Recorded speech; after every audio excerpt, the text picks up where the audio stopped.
Hey there, Movie Squad! You're listening to the first Inside the Man Cave review in God knows how long. Spider-Man! Spider-Man Homecoming! Yeah! Wow, that's the most excited I've ever seen you in these videos, Joe. Woo! And it's for Spider-Man, no less. I gotta say, I'm disappointed watching the 1990 animated series. I was sad that they did not reuse stock footage from Civil War and the Sam Raimi movies randomly throughout the film. I'm surprised they didn't use stock footage from the Japanese TV series where he, jumped in the robot. Yeah, well, where's our Nicholas Hammond cameo? I'm surprised he didn't pop up as, Uncle Ben's grandfather. Yeah, Nicholas Hammond would steal the movie. Yeah, totally would. In any case, we're here to talk about Spider-Man Homecoming, the latest film in the Marvel Cinematic Universe. And hopefully not the start of the Sony Spider-Verse that they so desperately want to make. Now, is this film number 15 for Marvel, I believe, right? Yeah, I think so. It's number 15. Mm-hmm. Feel free to correct us in the comments below. I mean, yes, you can do that. No, but Spider-Man Homecoming, it's weird to think about that this movie already exists, because 3 short years ago we had The Amazing Spider-Man 2. Yep. A year after that, we got that announcement that the Avengers were joining the world of Spider-Man, as they said. Uh-huh. Not vice versa. That's how the announcement was. That's how it was. Yeah. Yeah, no kidding. Sony was trying to save face or shame with that. I feel like, but we were all too happy to have Spider-Man home. Come home, Homecoming. Yes. Get it? And so we got, and 2 years after Amazing Spider-Man, we got his first MCU appearance in Civil War. So he was a total scene stealer in the airport fight and the little banter he had with Tony Stark, and he has his own little after-credit scene, which was neat. Mm-hmm. And now we're a year after Civil War, and we get Spider-Man Homecoming. Yeah, and now we're happy. We got what we wanted. Yep, and yet people are still complaining. The nerd community, they can never be happy.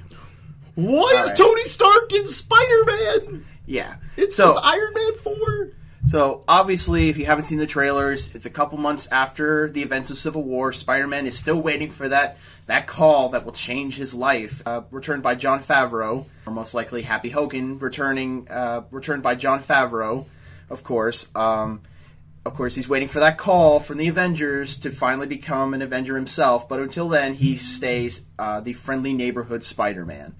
And, of course, it picks up with that, and he's dealing with a string of robberies involving high-tech weapons that are being built by a collection of obscure Spider-Man villains, including but not limited to Phineas Mason, the Tinkerer, the Shocker, and, of course, the Vulture, played by Michael Damn Keaton himself. Yes. So, of course, quickly, let's just talk about our opinions on the movie. Joey, what did you think about the movie, being that you are a hardcore Fox apologist and all that good stuff? Well, let me put it like this. Okay, I love the first 2 Sam Raimi Spider-Man movies, and the last 3 Spider-Man movies have at best been mediocre.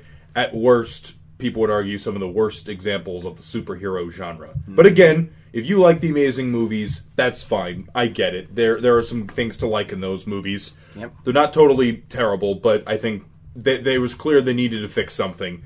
And I was, I liked Spider-Man's appearance in Civil War quite a bit, and I was excited for this movie until I saw the trailers. Each trailer, I was less and less excited. And then the reviews started coming out, and it's 92% Rotten Tomatoes right now, something like that, or low 92 or 93, and that's the official number. That's done. That's the certified, the certified rating. Certified so fresh. I was like, hold it, there's got to be something wrong with this, because everything that they've shown in the marketing looks meh. And then I had low expectations, walked into the movie, and I ended up having a good time. It was a good. One Marvel movie I'd compare this to is probably Ant-Man, in the sense that it's not a grand scheme, Infinity War launching, or Civil War catastrophe, or Avengers style movie. It's something more like Ant-Man, where it's a placeholder, but it's a much smaller scale. You like the characters, has some good banter here and there, some decent action sequences here and there as well, and overall it's a nice time at the theater. All right. Andrew? You are a pretty big Spider-Man fan, much like myself. Mm-hmm. Obviously, you run the Marvel Cinematic Universe page. You've been covering Spider-Man nonstop for the past couple of years. It's crazy that now we have a solo Spider-Man movie in the MCU. Man, from humble beginnings, right? Who would have ever imagined that Spider-Man would appear in a Marvel movie, let alone I used to dream about it, you know? So, like, yesterday was almost like Christmas for me, finally getting that movie I've been wanting forever. Yeah. Like, I was happy with it. You know, to me, like, the thing that I love most is just how they were able to connect Spider-Man into the larger MCU and have it make sense. You know, they actually make it, you know, believable that, yeah, Spider-Man's been, you know, Peter Parker's been there from the beginning to, like, witness all these events. And, you know, I mean, imagine that being, like, a kid just, like, that can look through his window and just see, like, Iron Man fly by. Like, that's just crazy. And then, you know, then with the movie, though, like, what I love about it is,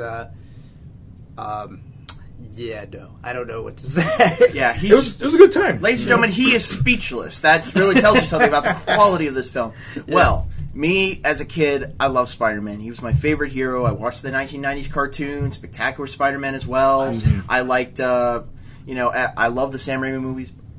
I love them to death. Even Spider-Man 3 I have nostalgia for, especially like because I grew up with the 1990s series, and Sam Raimi drew a lot of inspiration from the cartoon when he did the Spider-Man 3, so seeing that was amazing. Mm-hmm. I always have nostalgia for those. Amazing Spider-Man, I went to go see that movie alone in a theater, and it was just underwhelming. I didn't hate it, I didn't love it. It was just a movie. Mm-hmm. Amazing Spider-Man 2 is honestly one of the worst movies I've ever seen. It's just...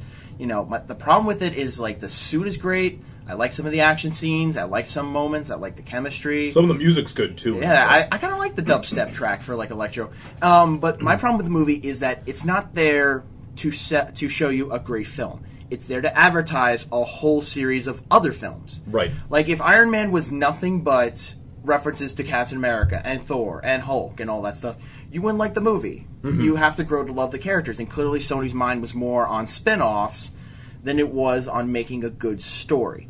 And that was my biggest problem. You know, by the end of the movie, I saw the movie with my dad. My dad was laughing at the end of the movie, honestly. Right. You know, the point where you're supposed to be sad, it was funny for him. That was me too, actually. That was so full of cringe. And hearing what they were going to do with the third movie, like they were going to have like Norman Osborn's head be a villain in the movie. That was actually filmed. Oh my god, that hurts. Wow. Yeah. So we could have gone a lot worse, in my opinion. And so I love Spider-Man, of course. I grew up with the Sam Raimi movies, and there are critics out there who are saying, yeah, it's good, but the Sam Raimi movies can never be beat. And I love them, but, I mean, I've rewatched them, and they are indeed flawed in a couple ways. You know, some plot elements, some moments are a little goofy and silly, but I always loved Tobey Maguire's Spider-Man. This one, I think this is probably my favorite Spider-Man movie ever. Wow. Yeah, I know it's pretty cool. It's crazy to think, but I feel like I could watch this movie over and over again. Mm-hmm. Whereas with the previous ones, especially Spider-Man 2, which everyone says is the best, I really can't watch that over and over again, honestly. You know, it's one of those things, like, it's that kid mentality. I care about Peter Parker. I want to see Spider-Man. Right. You know, I mean, obviously as a kid, you know, you understand Peter Parker's flaws, but especially now that I'm an adult, it's like, well, I want to see Spider-Man. Right. And this movie balances that almost perfectly.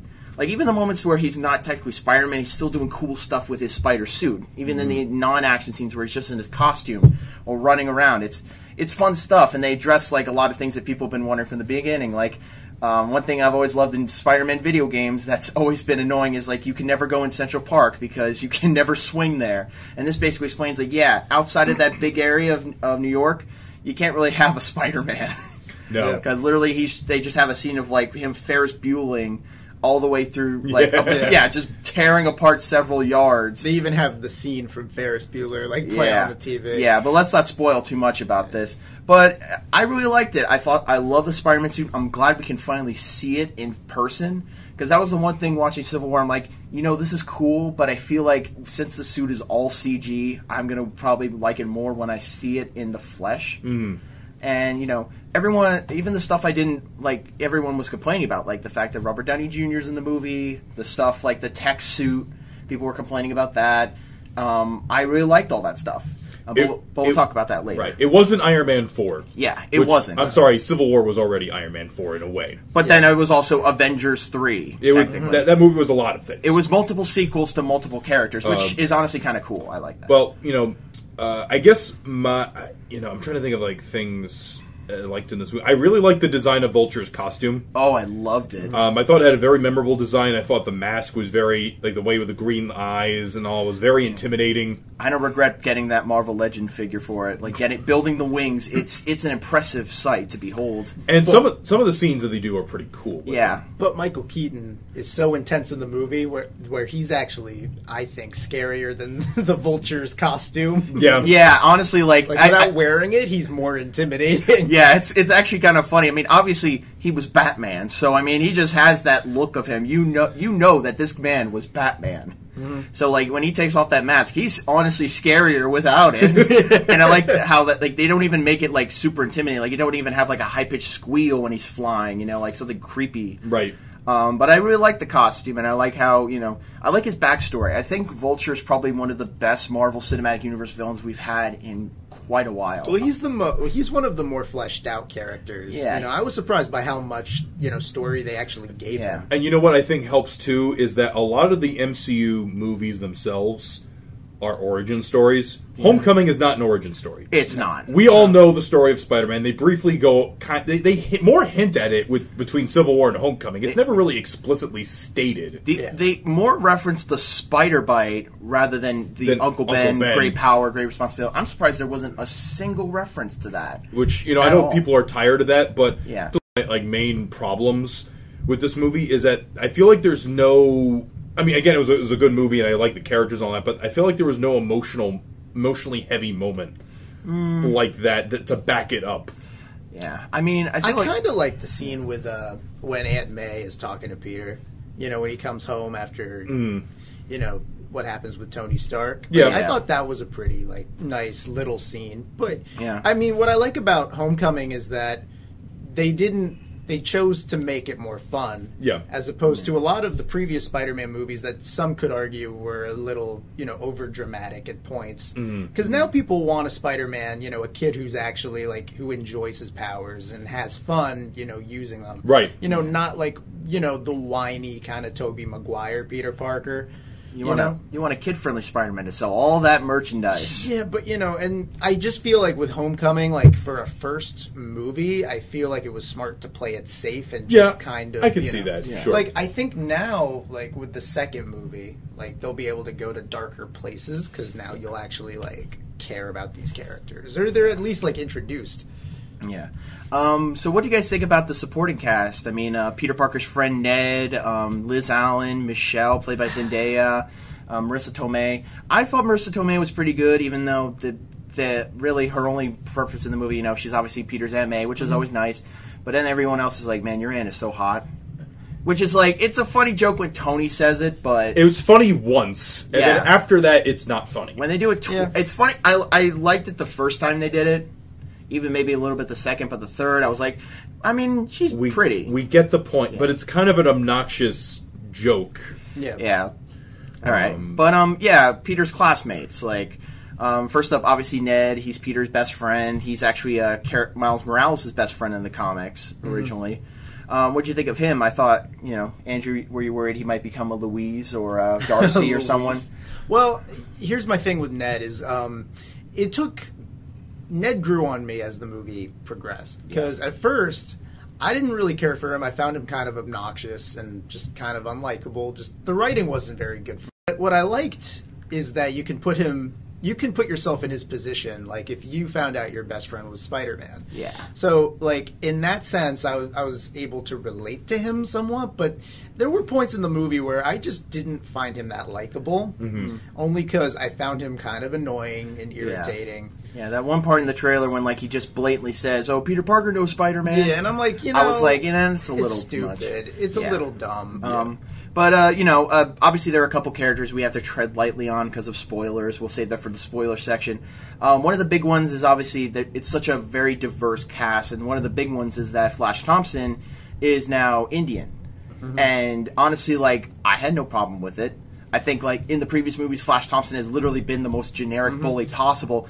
And in the comics, they've really developed him. He was a war hero. He lost his legs. He bonded with the Venom symbiote for quite a while. He joined the Guardians of the Galaxy. Yeah. He was Agent Venom. So, honestly, I feel like with this one, they changed it from, a stereotypical, jock bully to basically a spoiled rich kid. Yeah, I mean, he's a spoiled rich kid. I mean, you have to consider, too, in this version, you know, Peter's going to, like, what is it, like an MIT school where it's like It's Midtown High. Yeah. It's like it always is. Yeah, but here that's more for, like, you know, smart, like, really intelligent kids. So, you know, you're not necessarily going to have, like, the jockey Flash Thompson. You'd have someone who's a little more privileged and stuck also, the definition of a bully has expanded so much absolutely. over the years. Like, it doesn't need to be, like, a really, like, strong jock type. Yeah, no. It doesn't have to be a physical. He doesn't lay a hand on Peter, but it's just like his words.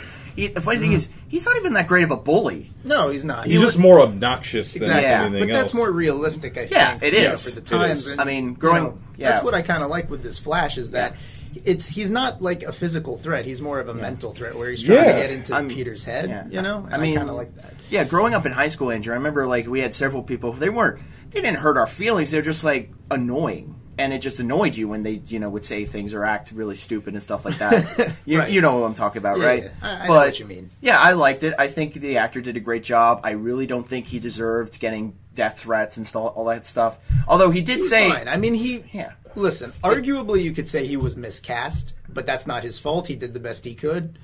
I thought he was fine. Flash Thompson was never really a big character until recently in the comics. So, honestly, I feel like it's just a character they wanted to have in there. I will say, like, the high school scenes were not as cringeworthy as I thought they'd be. Because now that I'm out of high school, it's like, well, this is not me anymore.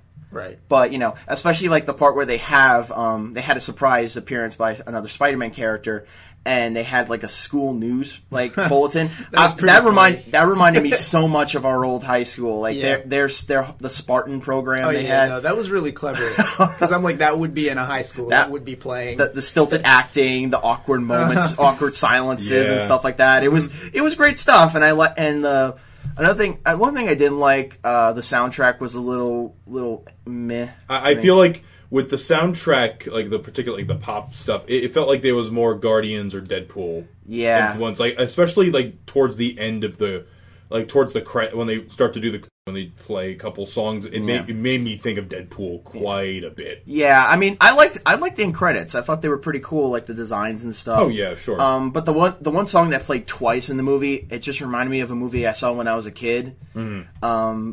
And you know, that was a little distracting.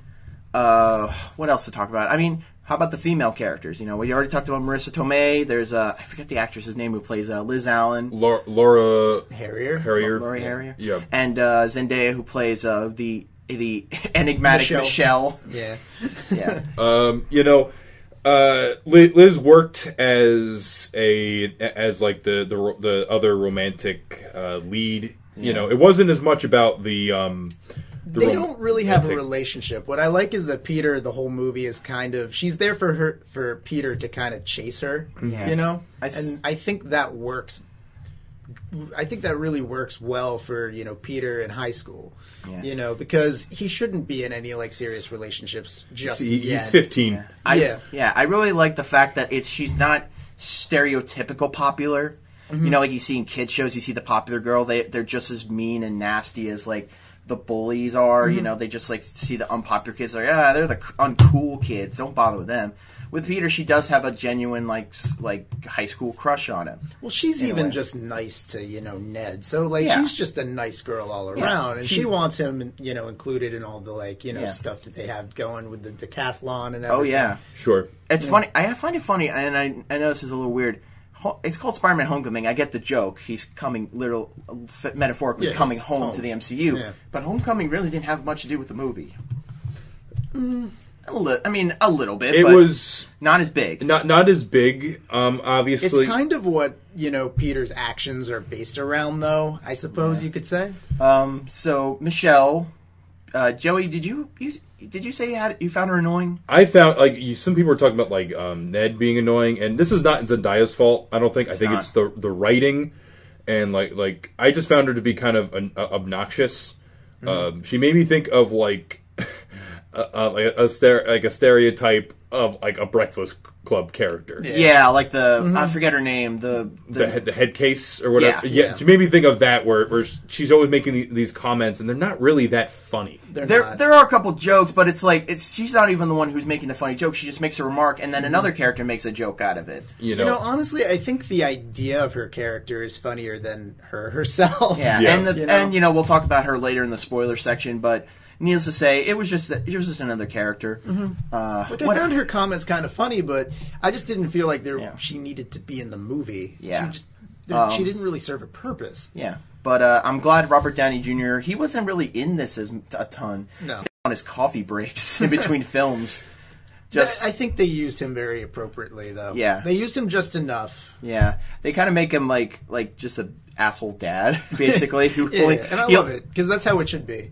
Yeah. Tony Stark.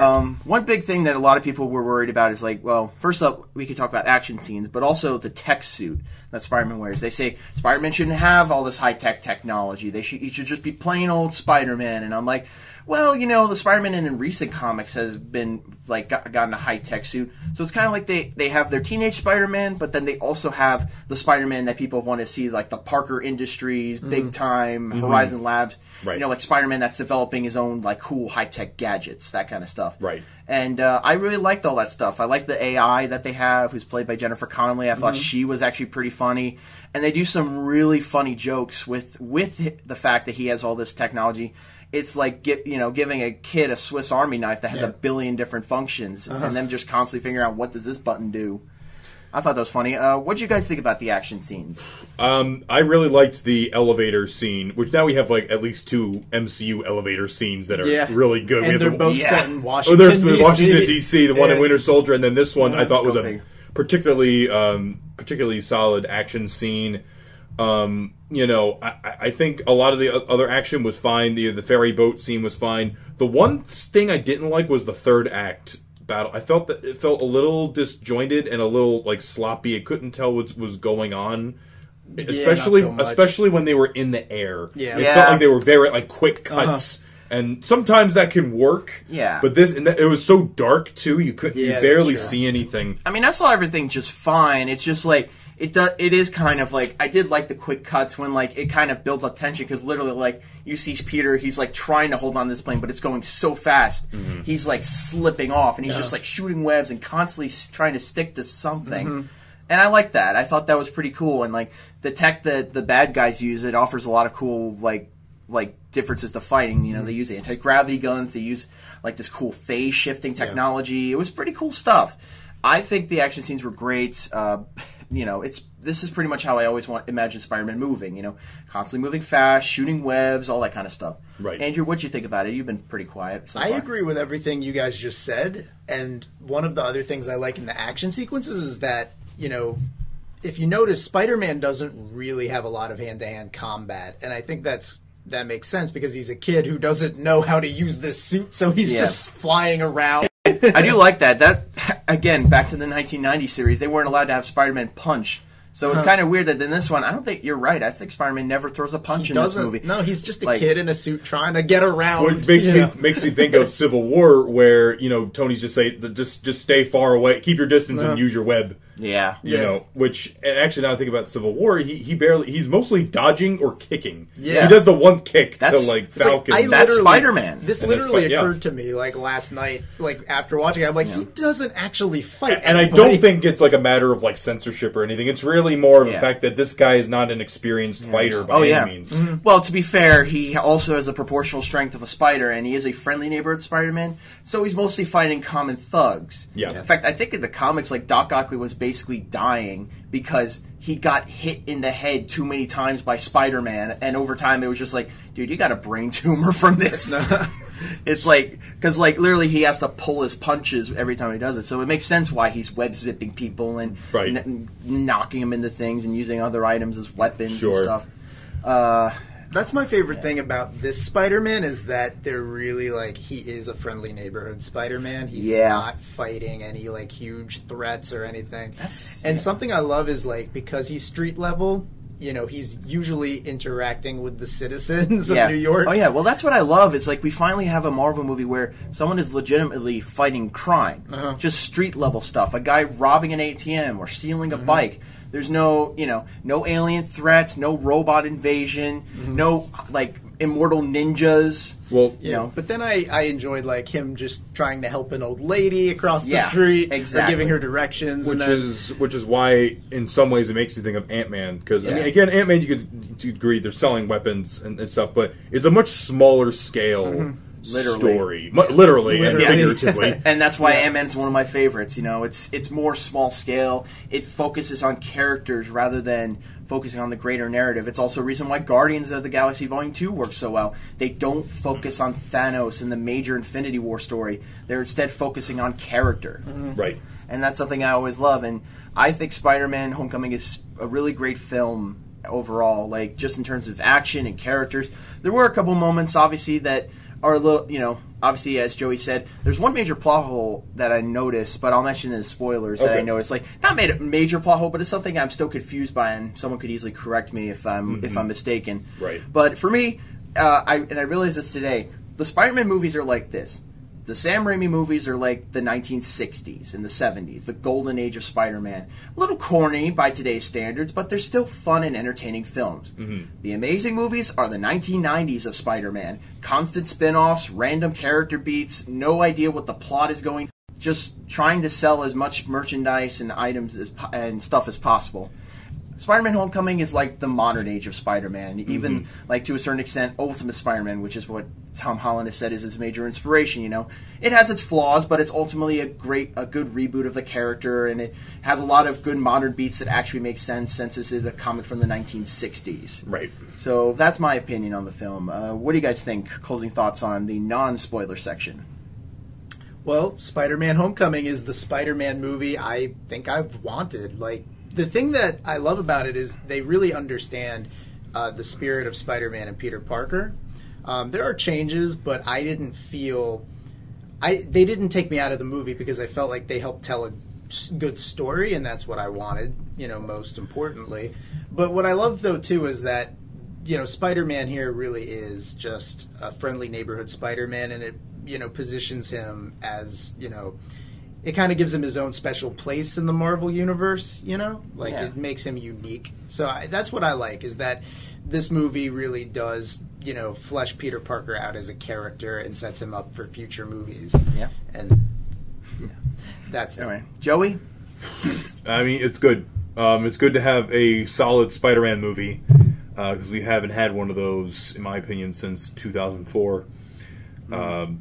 Just what a relief at this! What is the relief and a surprise that how much I liked this incarnation of Spider-Man. Yeah. So I think we should move on to the spoiler thoughts. So beyond this point, you shouldn't listen unless you just don't care. Wow. But again, a lot of the beats and certain things are very predictable because it is a superhero movie. A lot of these things you can guess from just watching 2 trailers. So yeah, spoiler thoughts from this point on. Warning. Warning. You have been warned, so we're done with that warning. Now. All right. How about Michael Keaton? A lot of his beats are basically spoilers. So probably one of the best scenes in the entire movie was the scene where he's just sitting in the car with Peter because, gasp, shock of all shocks, Adrian Toomes is Liz Allen's father. And that was one of the best experiences I've ever had in the theater because, when he opens the door and it's Adrian Toomes, I had a guy in my theater go, "No way!" Oh, dude! That scene was so intense. Literally, at a certain point, I had to start saying to myself, "No, this isn't happening. This can't be happening." Remember when my friend was laughing nervously? It's just an uncomfortable scene to watch. Yeah, it's one of the most. You could hear a pin drop. Just him, constantly not even caring about Liz Allen. Just looking at this guy who nearly tried to kill him. And it's great. Remember the rumors that he was going to be Michelle's father?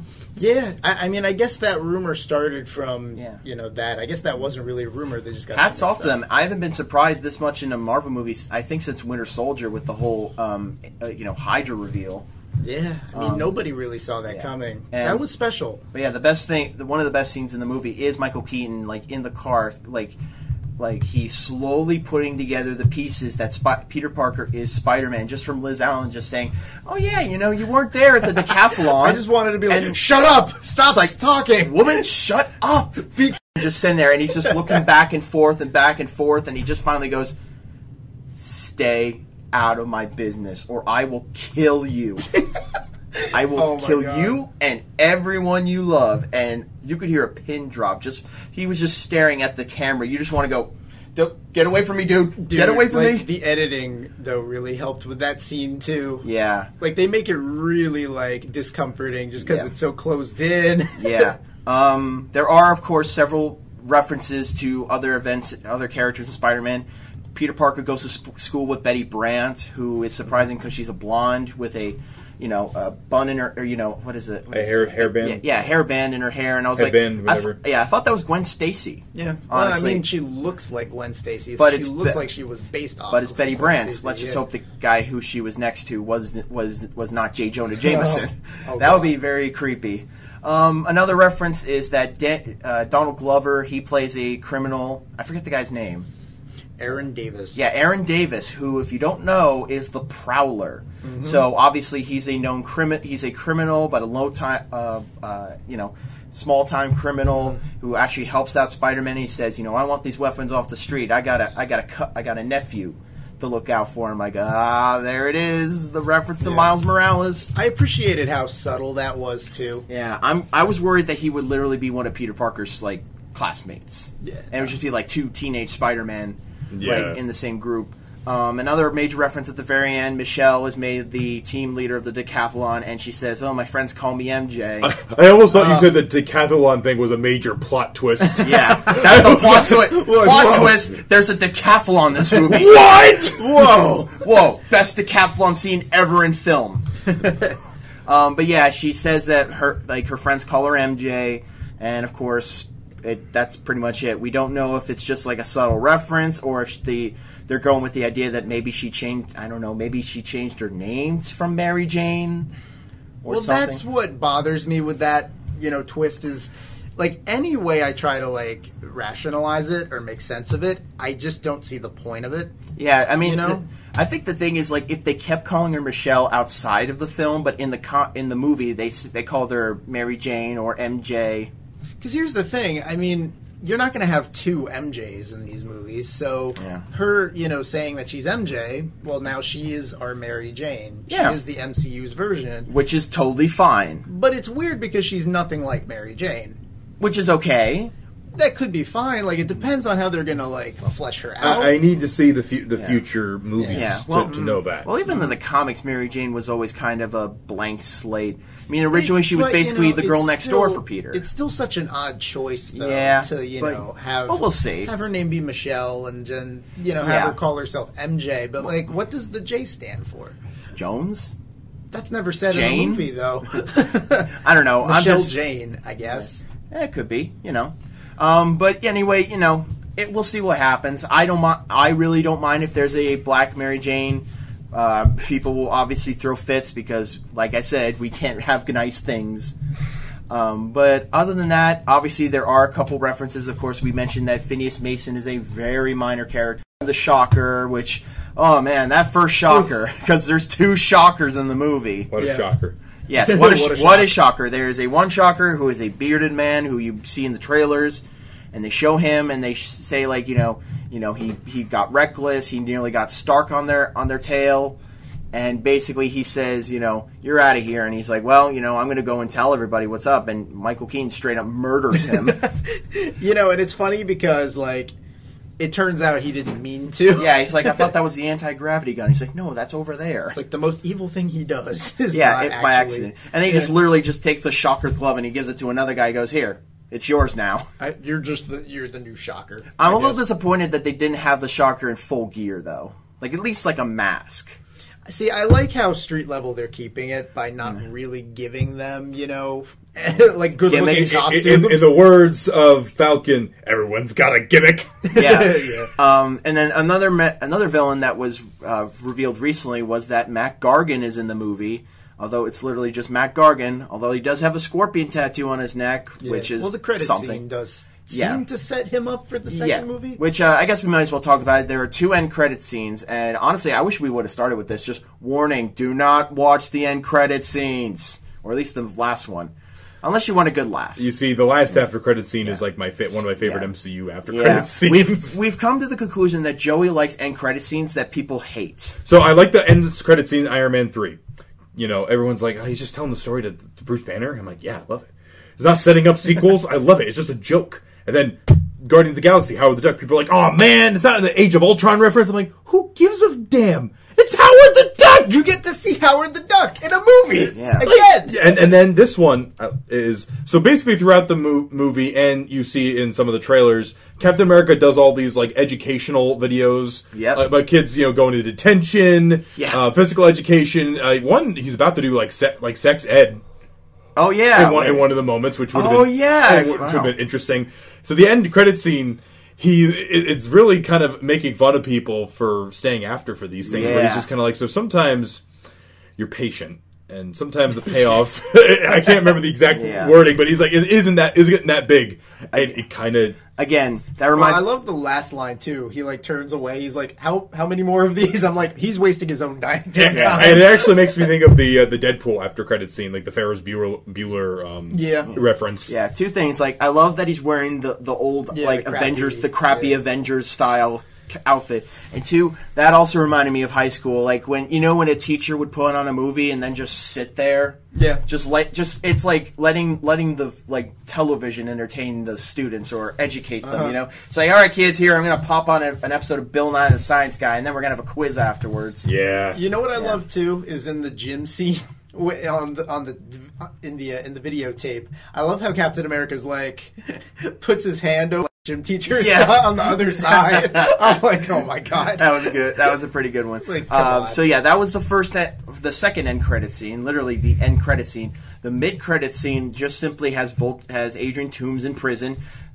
Thank God he's alive. That's what I was saying the whole time. I'm literally like, please don't kill him off. Yeah. Please don't kill him off. We need to have some villains who are alive in these films. Here's the reason. See, here's the thing. Marvel, you can tell when they have a plan by the characters that they actually develop. And, or if, like, there's a villain like Malekith or something that's just expendable, you can tell they don't plan on using them. I think the Vulture's coming back. Oh, of course. I think they have plans. I don't know if it's going to be like the Sinister Six. See, I feel like... What? But I do feel like whatever they have planned, just the fact that they gave him so much story in Homecoming shows that they plan on using the Vulture and making him like a really important character in these future movies. Yeah, so basically the mid-credit scene simply shows him in prison. He's approached by Matt Gargan, who's in prison, and he says, I have some people on the outside, they want to see Spider-Man dead, and they could use your expertise, and they also say that you know him. And Vulture simply just tells him, if I knew who he was, he would already be dead. And because it's Michael Keaton, it's like he can't really like say anything. He's Well, here's the thing. Like, I was thinking, like, well, maybe it's just because he's like, you know what, leave the kid alone. Yeah. Let him do his thing, which is something. He saved his life. Yeah. They have a really weird like mutual respect in the movie. Yeah, I mean, Vulture Adrian pretty much understands Peter. He's like, listen, kid, I know you work for Tony. I know you work for Stark, but listen, they don't care about us. It's one of the best scenes in the movie. He's like the rich and powerful like Stark. They don't care about us. We have to work for a living. Yeah. And it makes sense. But then I realized it's kind of a macho thing. Like basically him just saying, if I told people, yeah, I know his identity, and yet I still got beaten by him. Right. It's kind of a macho thing of like, it's like, and also, if I knew who he was, people would also come after my family to know the identity of Spider-Man. Yeah, that's true. So there's a lot of depth to that. It's very subtle in how it builds up the Sinister Six. Possibly. Yeah. I feel like if they did a Sinister Six movie, Marvel could do it very well. Oh yeah, no. I feel like the Sinister Six should not have their own movie. I feel like the idea of the Sinister Six is great. Having all these colliding personalities off each other, it's great. Well, it's basically like if Marvel just redid the Avengers, but with villains. Yeah. So. Well, it's like Spectacular Spider-Man had a 6. You know, like there's a part where like they beat Spider-Man and Octopus is like, Rhino, you won the coin toss. Do you want to impale him on your horn or do you want to smush him? You know, the first Shocker in the movie is actually the character that was used in Spectacular. Oh, From really? the Enforcers. Oh. That was actually supposed to be him. Huh. It's Okay. interesting. And then the black guy that, you know, is like Shocker number 2. He's Herman Schultz. Okay, he's Herman Schultz. I was about to ask. I was They like, never which one say of them? their names. In the Yeah, movie, I mean, but- obviously Herman Schultz is a strange name already, but makes sense. But you know, it's something. I mean, the thing is, there's not a ton to spoil with the movie. Just little minor notes in the story. Yeah. I did like Karen in the movie. Is her name? The AI that Spider-Man gives her the name Karen. Which makes me think of the computer wife of Plankton on SpongeBob. Yeah, I know, right? That you know, I wasn't even thinking about that. I'm like, what is that a reference to? Because I was thinking of Spider-Man's love interest. I was like, Kylie, or whatever. He's had a lot of girlfriends in the past. I was thinking, would it be weird if he named her Felicia?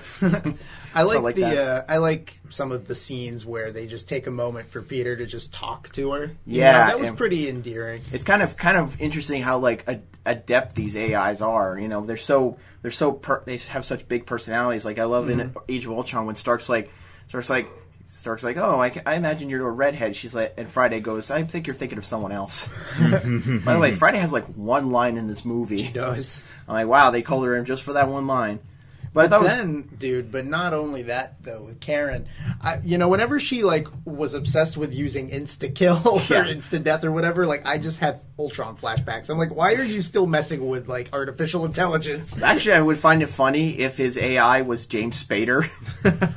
You know what? They should have had him come in just to do It's a like, line. hello, Peter Parker. Would you like to activate instant death mode? They should have done something like that real quick. There is an Ultron head in the movie. Yeah. Which is pretty funny. I have to admit, that was pretty cool. I like how Spider-Man just throws it like it's not. And it's like, no, he's like, that's cool. It's an Ultron head. Yeah, but, jeez, what was I on? I lost my train of thought. You were talking about... Oh, the Karen. Karen, yeah. Yeah, I was just like, I like that because it kind of reminds me of Blue Beetle from the DC universe. Right, yeah. Like I mentioned this, like Jaime Reyes, his scarab on his back. Basically, it's like an alien death machine. So basically, like every time something happens, he's like they're lying to you. I'm going into kill mode. We're gonna kill them all. I like that. And then the stuff they do is like, Peter, would you like to activate combat mode? He's like, yeah, combat mode kill. I'm like, which raises the question why Tony put insta kill in a teenager's costume. Like, of course, she says, congratulations on completing the training wheels protocol. Well, because with great power comes great responsibility. And hilarious interrogation scenes. Yes. That was one of the best parts where he's like, would you like me to activate interrogation mode? And he activates it, and he gets a deep, gravelly Batman voice when he's talking to Donald Glover, and he's just like, what the hell are you doing? I love the irony, though, that Michael Keaton's in the movie and they're doing that. Yeah. I would find it funny if he did that to Michael Keaton, and he just gives him the stare. Yeah. Like the Michael Keaton stare, just like, who do you think you're talking to, kid? Yeah. But I'm really glad Michael Keaton was so good in the movie. I was really hopeful because Vulture's had a long history of almost being in movies. Yeah. And you know, he's always been portrayed as an old buzzard, but Michael Keaton ain't no buzzard. He ain't no old man. I mean, I mean, he's a scary old man. He is a scary man. Not old man. He is a scary man. But I guess that's really about it. Can you guys think of anything? Oh, one last thing. I noticed there's an interesting point. Did you guys ask why he got in detention in the movie? He missed the decathlon, I guess. Well, he skipped classes and he skipped the Spanish quiz. Yeah, but okay, maybe that's it. Because I didn't hear them say that. He didn't even skip the Spanish course. He was actually going out to miss the Spanish course, and then the principal caught him. Yeah. So maybe that's why? Probably. I don't know. Maybe I was just noticed that. I'm like, well, the decathlon is an extracurricular activity, so it's kind of like me missing a day of a day at science club or something. Yeah, I guess also too maybe because Peter, it goes back to like Spider-Man 2 where Peter's trying to juggle so many things and his grades are slipping. Yeah, I guess maybe that's it. And then once he starts focusing and starts abandoning his grades go up and all that. The raindrops keep falling on my head. Yes. Yada yada yada. Yada yada. Yada yada yada. But yeah, this is probably one of the really great entry in the Marvel Cinematic Universe. We don't do ratings here, obviously, but you should go see it. It's a fun, action-packed film full of great characters, funny moments. It's not laugh out loud funny in my opinion, but it's more like subtle humor, like a chuckle. But if you're a Spider-Man fan, I think that you'll love it. Yeah. That's the thing, is this is a movie where I'd say it's a good movie, but it's a really, really good or great Spider-Man movie. Yeah. Well, I think that's going to do it for us. Joey, any final thoughts on Spider-Man Homecoming? I'm looking forward to Tom Holland's future adventures as our friendly neighborhood Spider-Man. Really pretty solid MCU entry in a year where we've been getting some pretty great superhero movies. Yep. Honestly, I mean, like, Logan was great, Guardians was great, Wonder Woman was great, and this movie was really good. Hopefully the trend continues. Andrew, final thoughts before mine? I mean, I love the movie. Like, I kind of said it before. And I love the movie, too. The one disappointing thing about this movie is that we did not get a Peter Parker freak out like in the 90s series when Shocker enters the picture. Oh, my God. Shocker! You can't escape me! I was really hoping for that, especially since they have the interrogation scene. And this movie surprisingly lacks cameos. I know we have like a gratuitous Stan Lee cameo, but I was hoping for like Tobey Maguire or Andrew Garfield to show up at one point, or even Nicholas Hammond. Oh, there is a cameo at the end. I guess you could say that. But yeah, that's going to do it for us, guys. Of course, this is the Movie Squad. This is a movie review of Spider-Man Homecoming. If you want to check out our other reviews, our last review was the Mummy review by our good friend Joey, which was one of his favorite movies of the year, right? Don't see the movie. Of course. So you can always always check out our videos. We have plenty of videos. Always subscribe. Be sure to click that little bell notification so you get notified. It's going to be a crazy couple of weeks, guys, because next week War for the Planet of the Apes comes out, which, of course, Joey will definitely be checking that out. Yes. And, of course, our good friend Joey is going off to California to check out D23 and Disneyland for the very first time in his life. So we're also, in addition to D23 stuff, we'll be talking about all the movie updates and that, because Star Wars Last Jedi will not be at San Diego Comic-Con. It will be at D23, which is basically Disney's version of Comic-Con. So all things Disney, Pixar, Marvel, and Star Wars will be there. So we're going to be talking about that at some point when we post it. Also, be on the lookout for a Planet of the Apes retrospective. I recorded it with Richard at some point, but I haven't uploaded it yet, so that'll probably pop up shortly after this video. Sounds like fun. And then afterwards, of course, we will hopefully meet up and we will discuss all the adventures you had at D23. Yes. Your adventures in your various cosplays as either Dipper Pines from Gravity Falls or Indiana Jones, or a mixture of the two, depending on your mood. Folks, thank you for listening, and we'll check you guys out later. All right. See you later. Bye.